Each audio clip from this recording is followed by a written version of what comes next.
Greetings, cyberdogs and citizens of the internet. This is ReNDoG coming at you from the Double Dungeon Spawner in this Let's Play Minecraft Feed the Beast series. In the previous episode, we were transporting mob spawners back from the dungeons in which we found them to the cyber labs. And in this episode, my friends, we are going to start work on an automatic mob spawner trap in the butthole that was once the first quarry. And it is gonna be freaking sweet. So sit back and relax, my cyber diggity dogs. Let's feed the beast that is our mine. Now, in the comments section of the previous episode, a ton of you guys pointed out that I had actually forgotten one of the mob spawners in the Double Dungeon Spawner. And yes, the clue is in the name, Double Dungeon Spawner. That means there are two freaking spawners, ReNDoG, you butthole noob.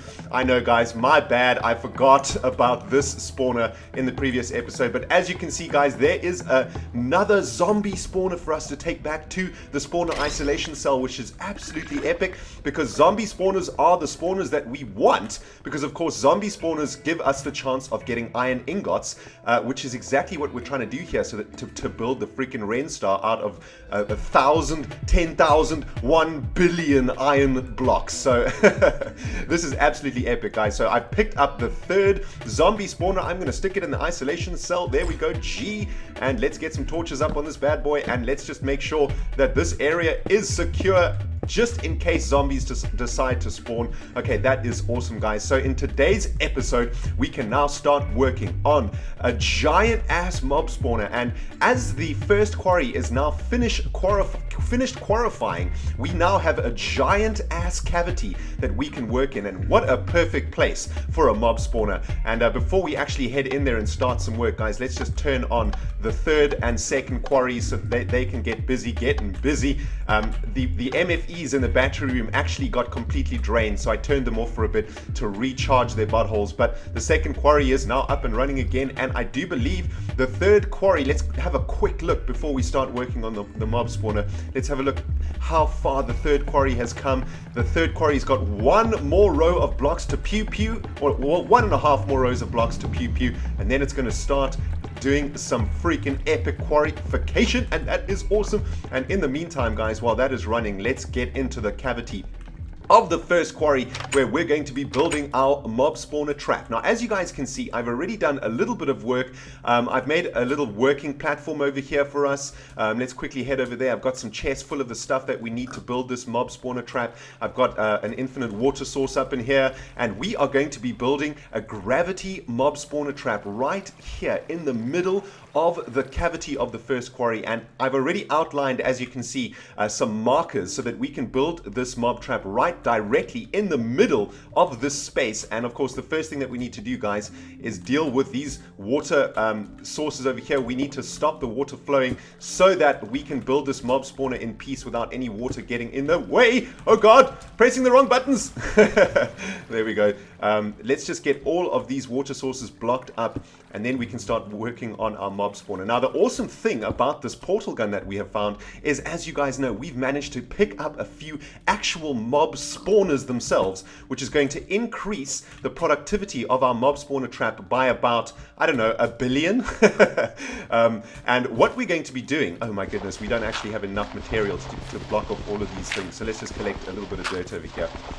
What we're going to be doing is building some mob spawning platforms, and we're going to place those mob spawners on top of the platforms. The platforms are then going to spawn mobs, and the mobs are going to walk off the edge of those platforms into water channels that are going to deliver them into basically a giant, very, very high giant death drop.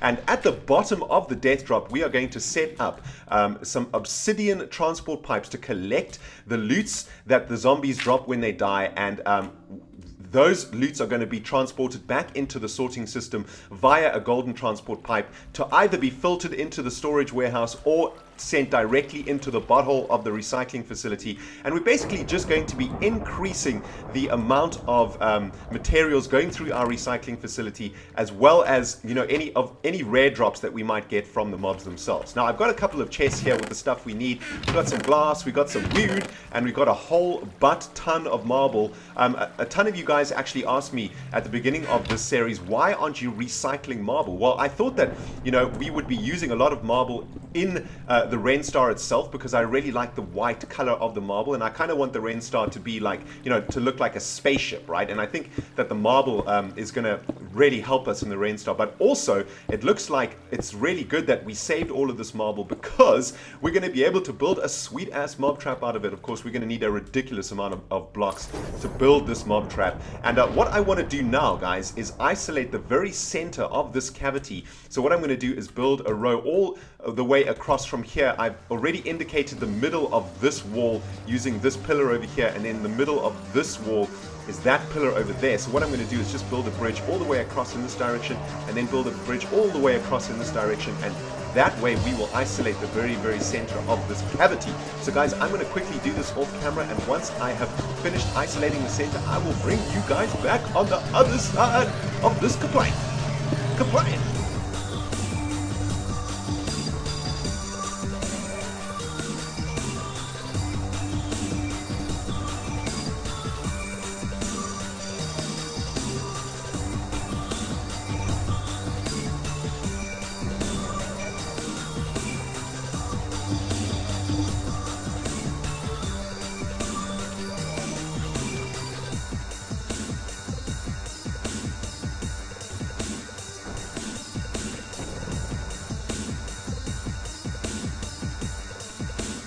Alright, Cyberdogs, we are back, and I have isolated the very center of this giant ass quarry cavity, and now we can actually start working on the water channel delivery channels, or the mob water delivery channels. God, I don't even know what to call them. But what we're going to do, guys, is start working on the actual channels that are going to be delivering the mobs from our spawner pads into a giant ass death trap. And what we're going to do is build these canals a few blocks down over here so that we can build the spawning pads around them. So how many blocks we got here? 1, 2, 3, 4, 5, 6, 6, 7. Oh god, 7. Okay, there we go.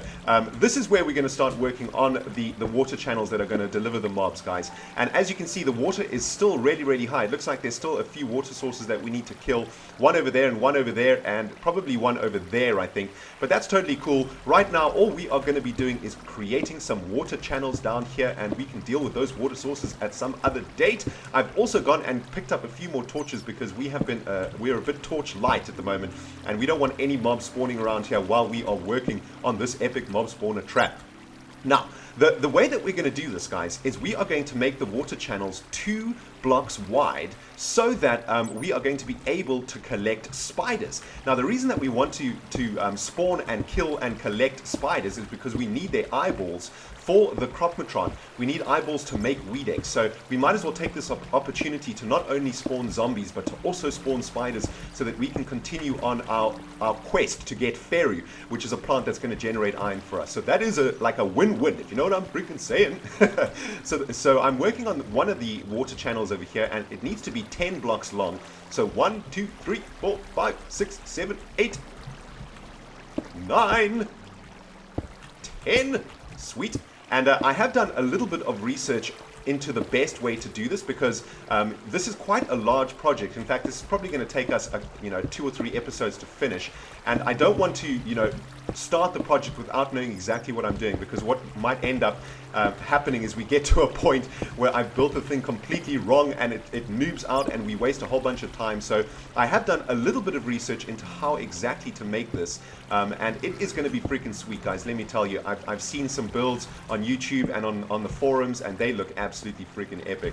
But this is basically what one of the water canals is going to look like, right? And essentially what's going to happen is mobs are going to fall into the end of this channel over here, and there is going to be a water source over here that is going to push the mobs in this direction, and then they're going to fall down this butthole at least 24 blocks down to their deaths at the bottom of the death trap, where obsidian pipes are going to pick up their freaking loots, man. And it's a very, very simple design, but I think it's going to be the most effective design for what we are trying to achieve here.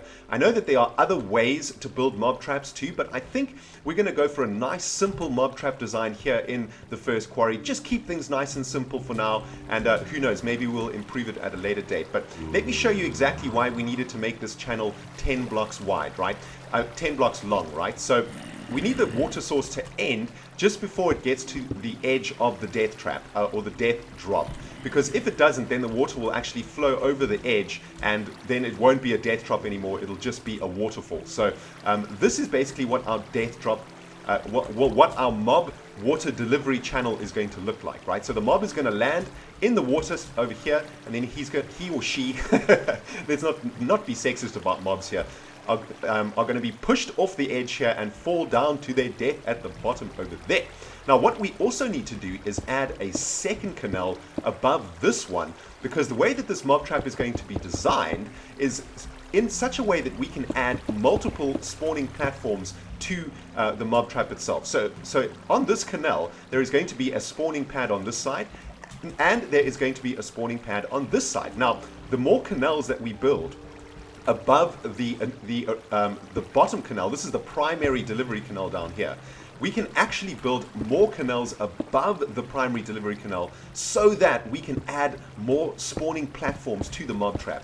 And you'll see exactly what I'm freaking babbling on about in a moment, guys. Let me just build this canal like this,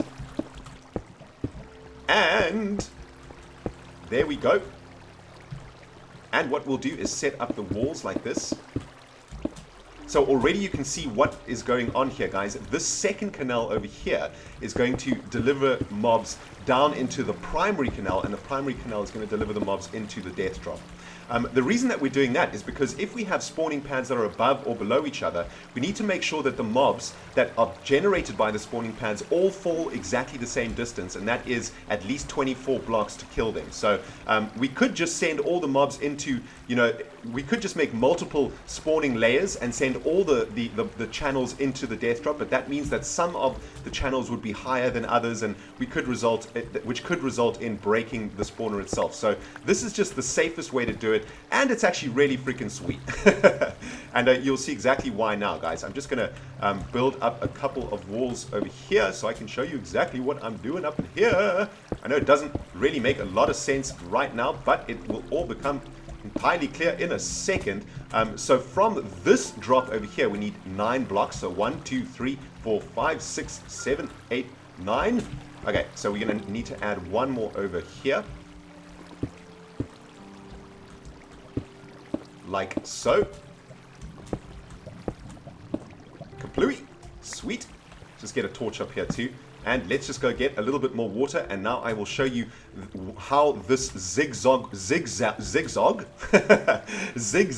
water channel system works. Okay, so our mob spawner, the first mob spawning platforms that we're going to build are going to be adjacent to these channels over here, right? And basically what's going to happen is the mobs are going to spawn on the platforms, actually this is way too far back, so I think it's actually only 7 blocks away, right? So 1, 2, 3, 4, 5, 6, 7.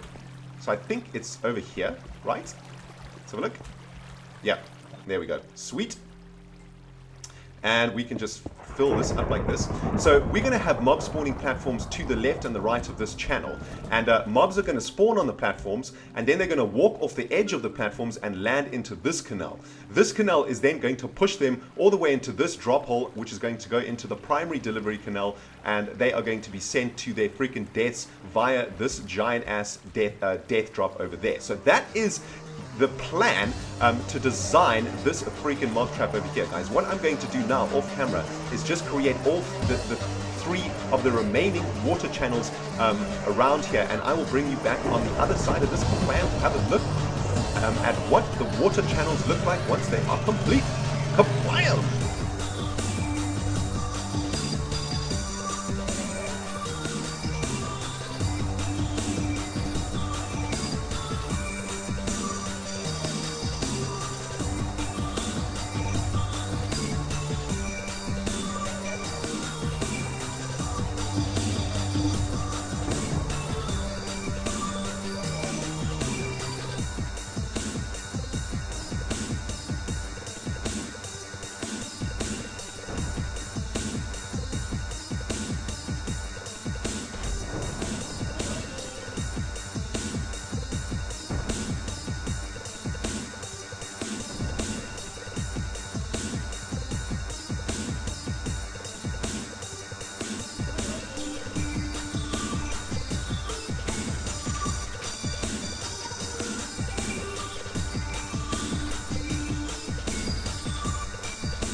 Alright, Cyber Dogs, we are back, and I just had to go deal with a little bit of a slime infestation in the third quarry. But I have now finished off all of the water delivery channels of the mob spawner trap. As you can see behind me, I've also added some glass to the windows of each of the channels so that we can see the mobs actually traveling through there. Number one, because it's going to look freaking sweet, and number two, because we want to make sure that the mob spawner trap is working, and the best way to do that is to actually see the mobs being delivered to the death drop. Now guys, we've got just a few more things to do on this design over here before I end today's episode, but I first want to show you exactly what I've done. So I've added channels in all four directions, and in these spaces next to the channels, this is the space into which we are going to be building the mob spawner platforms, and we're going to be sticking our mob spawners on top of those platforms, and then this bad boy is going to start generating for us some sweet ass mobs. Now I want to show you a really awesome thing about this specific design that I built over here, guys. So if you guys want to make your own mob trap,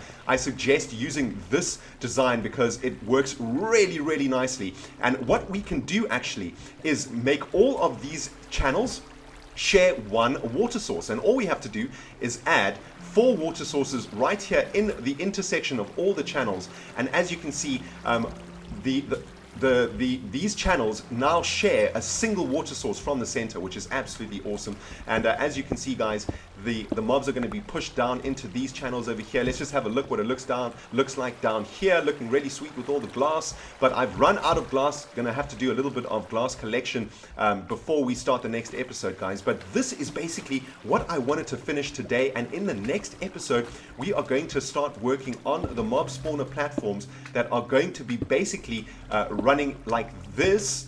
They're going to fill this space over here, and that space over there, and that space over there, and that space over there. And once we have those platforms built, we can install the mob spawners themselves and then start working on the death drop that is going to drop 24 blocks all the way down into the butthole of the very first quarry. Now guys, this is going to be a pretty big project, I think, and I'm probably going to have to go back to the Cyber Labs now and collect a few more materials. The good news is it looks like the third quarry is now up and running. Yes, we can see, oh no, almost, still a little bit of pewing to do, but it is almost done, which means we'll be able to get a whole bunch more marble so that we can complete our epic mob spawner trap. But guys, that is epic. I'm so happy with what we've done today. We have managed to create some mob delivery water channels, which is the very first step to creating an epic mob spawner. And in the next episode, guys, we're going to start working on the mob spawning platforms that are going to be sitting alongside these channels, and which are going to spawn for us a butt ton of zombies, skelebutts, and spiders, so that we can freaking harvest their guts, basically, which is basically exactly what we're going to be doing. But guys, I'm going to end the episode here so that I can get cracking on the next stage of this mob spawner track project, and I cannot wait to see you in the next episode. If you enjoyed this one, you hit the freaking like button. If you got some suggestions for me to improve this mob spawner trap, hit me up in the comments section below. And of course, if you haven't subscribed yet, subscribe now. Guys, this has been ReNDoG playing Minecraft Feed the Beast. We'll see you in the next episode. Goodbye, my friends.